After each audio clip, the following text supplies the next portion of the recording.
ادْعُ إِلَىٰ سَبِيلِ رَبِّكَ بِالْحِكْمَةِ وَالْمَوْعِظَةِ الْحَسَنَةِ وَجَادِلْهُم بِالَّتِي هِيَ أَحْسَنُ ۚ إِنَّ رَبَّكَ هُوَ أَعْلَمُ بِمَن ضَلَّ عَن سَبِيلِهِ وَهُوَ أَعْلَمُ بِالْمُهْتَدِينَ. السلام عليكم ورحمة الله وبركاته. بسم الله والحمد لله والصلاة والسلام على حبيبنا وأسوتنا وقدوتنا وشفعنا رسول الله صلى الله عليه وآله وسلم. ما هي الكلمة التي تمنع العين؟ تعالوا نعرف بعد ما نصلى على حبيبنا صلى الله عليه وآله وسلم.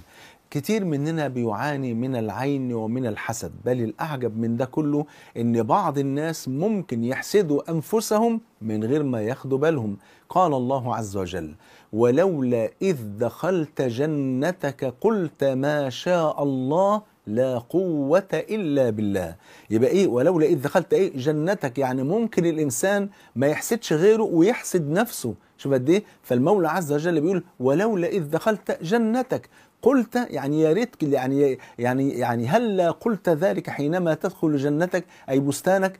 ولولا إذ دخلت جنتك قلت ما شاء الله لا قوة إلا بالله. قال المفسرون: هذه الكلمة تمنع العين بفضل الله سبحانه وتعالى. فإذا أعجبك أي شيء في مالك أو ولدك أو في بيتك أو سيارتك أو تجارتك أو في مال أخيك أو أولاده فقل ما شاء الله لا قوة إلا بالله. فهذه الكلمة تمنع العين بإذن الله، وهي حرز عظيم جدا. فكلما أعجبك شيء وخشيت عليه قل ما شاء الله لا قوة إلا بالله.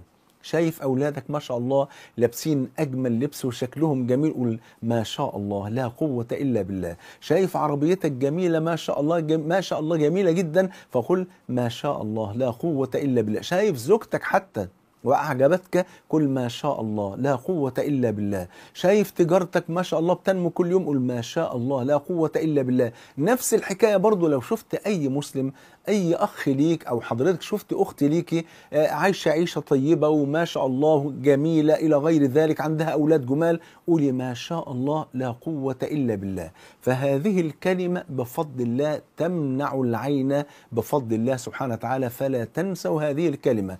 كل إنسان يرى أي شيء سواء من ماله أو من مال أخيه، سواء من أولادي أو أولاد أخيه المسلم، أو في بيتي أو بيت أخيه، أو سيارتي أو تجارتي أو غير ذلك، وأعجبه فليقل ما شاء الله لا قوة إلا بالله.